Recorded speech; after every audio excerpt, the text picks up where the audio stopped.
تا حالا فکر کردین ایران ساسانی چطور سقوط کرد؟ نه به دست رومی‌ها، نه به دست یک قدرت بزرگ جهانی، بلکه توسط مردمی که تا قبلش حتی خیلی‌ها اسمشون رو هم نشنیده بودن. قبایل عرب بیابان نشین. اما نکته مهمتر از سقوط ساسانیان چیزیه که بعدش اتفاق افتاد. وقتی مهاجرت بزرگ عرب‌ها به ایران شروع شد، وقتی قبیله‌ها یکی یکی وارد این سرزمین شدن، واقعاً چی شد که بسیاری از دهقانان و اشراف ایرانی به جای جنگیدن با فاتحان عرب باهاشون وصلت کردند؟ با این وصلت‌ها کم کم ساختار اجتماعی ایران رو تغییر دادن. یا چرا به جای مقاومت مستقیم مسیر همکاری و تعامل رو انتخاب کردند؟ تو قسمت اول این ویدیو به پاسخ این سوال‌ها می‌پردازیم و قسمت دوم هم به زودی آماده و تقدیم شما دوستان میشه. درود دوستان، من ارسلان هستم و منم بهاره. به کانال رئال هیستوری خوش اومدید. نقش دهقان‌ها در دوره گذار از ساسانیان به خلافت اسلامی واقعاً یکی از مهمترین فصل‌های تاریخ ایران در قرن اول هجریه. دهقان‌ها تو جامعه ساسانی اشراف درجه دوم محسوب می‌شدند. یعنی زمیندارهای محلی که جایگاهشون یه پله پایین‌تر از بزرگان و آزادان بود. به خصوص تو دوره انوشیروان این طبقه یه قدرت جدی گرفته بود و احترام قابل توجهی داشت. اما وقتی اسلام وارد ایران شد و شاهنشاهی ساسانی فرو ریخت، ساختار اجتماعی قدیم ایران کم کم دستخوش تغییرهای بنیادی شد. با این حال یه بخش از طبقات ساسانی به خاطر اینکه در سیستم اداری و دیوانی بودن یا در مناطق خاص قلمرو جدید اسلامی قرار داشتن، تونستن جایگاه قبلی خودشون رو کم و بیش حفظ کنن. دهقان‌ها هم با اینکه طبقات بالاتر ساسانی تقریباً از بین رفتن، تونستن تا قرن‌ها بعد از ورود اسلام به ایران همچنان فعالیت سیاسی، اجتماعی، اقتصادی و فرهنگی خودشون رو ادامه بدن. وقتی ساسانیان سقوط کردند و عرب‌های مسلمان وارد ایران شدند، دهقان‌ها مجبور شدن با قدرت تازه وارد کنار بیان. برای حفظ موقعیتشون شروع کردن به تعامل با عرب‌ها، ایجاد پیوندهای نسبی و سببی و روابط خانوادگی با اونها و اتخاذ سیاست صلح‌جویانه. این رویکرد دهقان‌ها نسبت به گروه‌های دیگه مثل موالی و شعوبیه از نظر حفظ موقعیت اجتماعی و تداوم فعالیت خیلی موفق‌تر و مؤثرتر بود. توی نظام طبقاتی ساسانی دهقان‌ها بخشی از اشرافیت محلی بودند که جمعیتشون و پراکندگیشون در سراسر قلمرو ساسانی قابل توجه بود. اونها تو اصلاحاتی که خسرو انوشیروان انجام داد نقش مهمی پیدا کردن و جایگاهشون تثبیت شد. وظیفه اصلی دهقان‌ها که با عنوان‌هایی مثل دیهیک و کدخدا شناخته می‌شدند، اداره امور محلی در روستاها بود. اونها بر کشاورزی نظارت می‌کردند، قضاوت محلی انجام می‌دادند و وظیفه برآورد و جمع‌آوری خراج و مالیات برای حکومت رو به عهده داشتند. این طبقه به مرور زمان و با حمایت شاهان ساسانی قدرتمند شد، تا جایی که در دوران سقوط ساسانیان یکی از ستون‌های مهم اداره محلی به شمار می‌آمدند.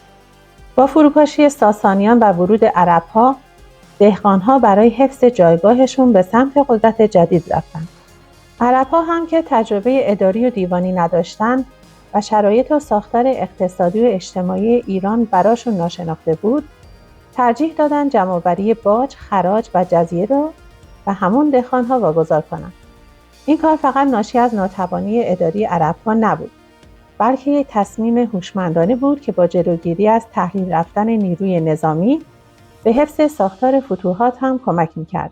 واقعیت اینه که برای بیشتر زرتشتی‌های اواخر دوره ساسانی، پذیرش این واقعیت که شاهنشاهی ایران نه از روم بلکه از قومی بیابانی شکست خورد، خیلی شوکه کننده بود. مسئله بزرگ هر ایرانی در اون شرایط این بود که چگونه اعراب پایتخت ساسانیان و دیگر شهرهای ایران شهر را به سرعت درنوردیدند و حکومت اونا را ساقط کردند. اما با گذشت زمان امید به بازگشت ساسانیان کمرنگ شد. مردم که دیگه تکیه‌گاهی از حکومت مرکزی نمی‌دیدند، ناچار شدن با فاتحان تازه وارد عرب ارتباط برقرار کنند. دهقان‌ها در بسیاری از مناطق این ارتباط رو رهبری کردند. عرب‌ها سه راه پیش پای مردم گذاشتند: یا باید می‌جنگیدند، یا تسلیم می‌شدند و جزیه می‌دادند، یا اسلام می آوردند. این سیاست روشن و مستقیم دهقانها رو به سمت مذاکره و صلح سوق داد، چون راه دیگه‌ای نبود. اولین قراردادها بین دهقانها و فاتحان مسلمان شکل گرفت. زیر سایه حکومت جدید دهقانها تونستن زندگی رو به روال نیمه طبیعی ادامه بدن و در عین حال با چشم خودشون ببینن کسانی که هنوز صلح نکرده بودند و با مقاومت، محاصره یا جنگ پیش رفتن چه فشارهای سختی رو تجربه می‌کردند. این نقطه عطفی بود که باعث شد بعضی دهقانها حتی اسلام بیارن و مورد توجه خلفا قرار بگیرن. فاتحان مسلمان خیلی زود فهمیدن که برای آباد نگه داشتن و کنترل مناطق جدید باید با همکاری با مردم محلی و شخصیت‌های تاثیرگذار از جمله دهقان‌ها جلو برن. شروع کردن به ساخت سدها و بندهای آبی متعدد و تنظیم سیستم‌های آبیاری در بین النهرین که اولین منطقه فتح شده ایرانی بود. دهقان‌ها این وضعیت جدید را با دوره آخر ساسانی که پر از هرج و مرج و فشار بود مقایسه کردند و ترجیح دادند با حکومت اسلامی که امنیت و نظم نسبی رو به ایران آورد وارد توافق بشن. حتی تونستن ضمن حفظ جایگاهشون اعتبار خودشون هم افزایش بدن. با سقوط مبانی اعتقادی موبدان زرتشتی و فروپاشی ساختار ساسانی، ایرانیان وارد فضای فکری جدیدی شدند و نظام طبقاتی ساسانی به تاریخ پیوست. قوانین اجتماعی جدیدی سر کار اومد. کسانی که به جنگ میرفتن و میجنگیدن اگر کشته یا اسیر میشدن اموالشون غنیمت حساب میشد و جزئی از اموال خلافت اسلامی میشد. کسانی که راه صلح و تسلیم پیشه میکردن دو دسته بودند.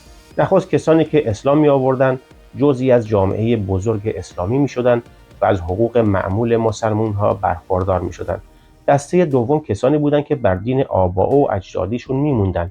اسلام برای اینها شرط پرداخت جزیه رو قرار داده بود تا در قبال امنیت و حقوقی که برای آنها قائل میشه مبلغی رو علاوه بر خراج به مسلمان ها پرداخت کنند. در این دوران دهقانهای سواد عراق که در ابتدای تهاجم اعراب بارها تلاش کرده بودند یزدگرد سوم رو تحریک کنند که ازشون دفاع کنه به این نتیجه رسیدن که حکومت مرکزی دیگه قادر به حفظ اونها نیست. پس قراردادهای صلحی با اعراب نوشتند. قراردادهای صلحی که در سواد عراق بین فاتحان و دهقانها شکل گرفت بعدها الگوی بقیه توافقها در مناطق داخلی و شرقی ایران شد. اگر محتوای این کانال رو پسندیدید و دوست داشتید و تا به حال کانال رو سابسکرایب نکردید، لطفاً کانال را سابسکرایب کنید. لایک و کامنت هم یادتون نره. در این موقعیت جدید دهقانان توسط دو نیرو تحت فشار بودند. از یک سو ساسانیان شکست خورده که هنوز به دنبال حمایت دهقانها بودند و از سوی دیگه مسلمانانی که با سیاست متفاوت تلاش می‌کردند دهقانها را جذب کنند. از رفتار نرم سعد بن ابی وقاص با دهقانان در فتح سواد گرفته تا اقدام ابو موسی اشعری در اسارت 60 تن از فرزندان دهقانان نشون دهنده این دو رویکرد متفاوته. در منابع تاریخی از جمله کتاب الخراج اشاره شده که پس از گسترش اسلام و تسلط عرب‌ها بر مناطق ساسانی، چون عرب‌ها تجربه مالیاتی و دیوانی نداشتند، ناچار از کمک گرفتن از سیستم اداری سابق شدند و دهقانان و رؤسای محلی در مقام‌های خودشون باقی موندند. در واقع دهقان‌ها و فاتحان هر دو برای اداره مناطق جدید به همدیگه نیاز داشتند. عرب‌ها مسئول اجرای امنیت و آغاز پروژه‌های عمرانی مثل کنترل سیلاب‌ها و جلوگیری از گسترش مرداب‌ها بودند و دهقان‌ها نقش قدیمی خودشون در جمع‌آوری مالیات و اداره محلی رو ادامه دادند. دهقانها بهتر از هر کسی درآمد و ظرفیت اقتصادی مناطقشون رو میشناختند. عرب‌ها غیر از نیروی نظامی هیچ شناختی از کشاورزی و سیستم قنات نداشتند. زندگی قبیله‌ای در صحرا اونها رو با نظام دهقانی ایران بیگانه کرده بود. بنابراین حفظ دهقانها برای تداوم کنترل سیاسی، نظامی و اقتصادی ضروری بود.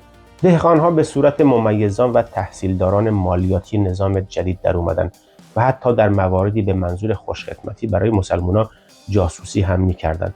اولین اقدام سعد بن ابی وقاص بعد از فتح عراق این بود که دهقانها رو جمع کرد و وظایف قدیمشون رو به اونها یادآوری کرد. به همین خاطر با اینکه جنگ و آشفتگی زیاد بود، دیوان خراج به کمک دهقانها تقریبا بدون آسیب و توقف به کار خودش ادامه داد. حتی خود عرب‌ها بعدها در سال 16 هجری توسط مغیرة ابن شعبه و به کمک یکی از ایرانیان به نام فیروزان یا پیروز پدر زادان فرخ سیستم دیوان نظامی تشکیل دادند.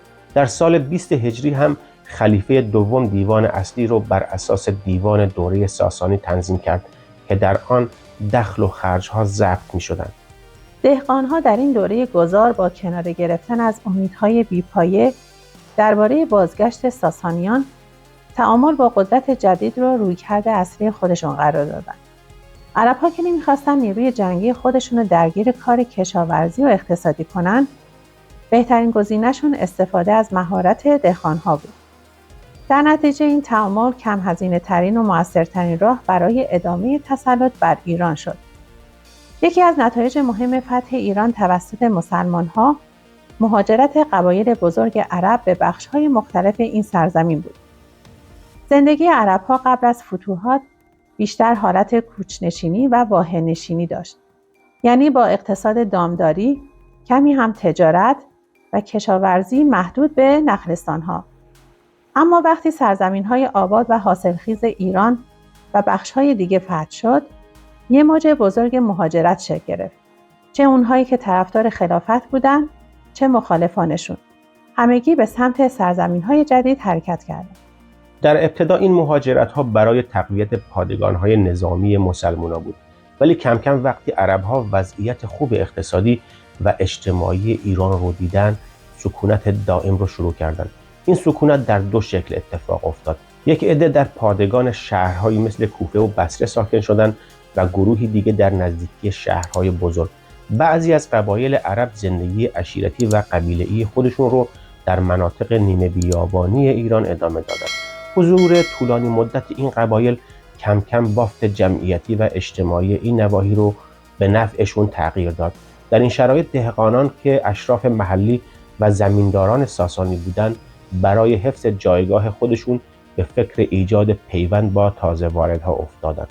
رویکرد صلح‌جویانه دهقانها و برخورد رضایت‌آمیز عرب‌ها با این همکاری باعث شد این روابط هر روز گسترده تر بشه.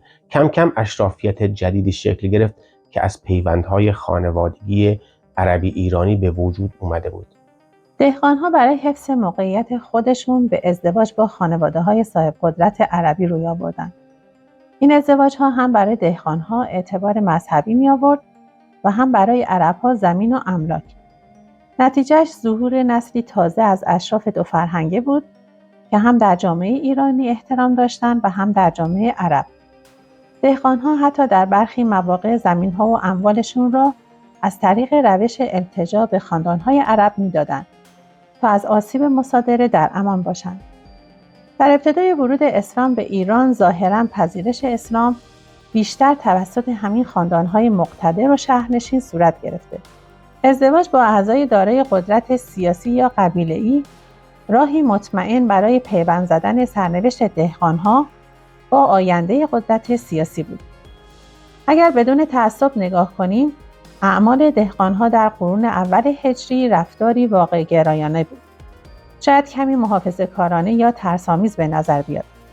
اما واقعیت اینه که شرایط زمانه راه دیگری براشون باقی نمیذاشت. این تعامل و پیوند با فاتحان راز بقای طبقه دهقان در گذار از ساسانی به اسلامی بود.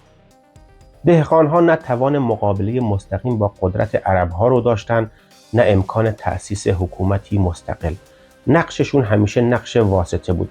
واسطه ای که میتونست تعدیل کنه، نظم بده و کانالی برای ارتباط دو طرف باشه.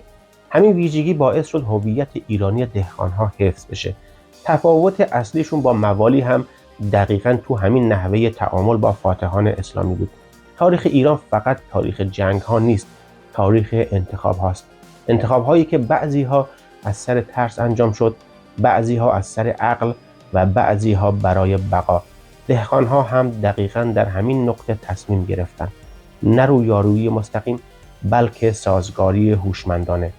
این دوران یکی از پیچیده ترین لحظات تحول هویت ایرانیه. اگه این ویدیو براتون جالب بود، ویدیو را لایک و نظرتون رو در کامنت ها بنویسید و اگه دوست دارین قسمت های بعدی تاریخ پنهان ایران رو از دست ندین، کانال رو سابسکرایب کنید. منبع ما در این ویدیو مقاله دهقانان ایرانی در روند گذار از دوره ساسانی به دوره اسلامی نوشته آقایان عباس علی آذرنیوشه و کوروش صالحی می باشد. بهروزگار و شادکام باشید.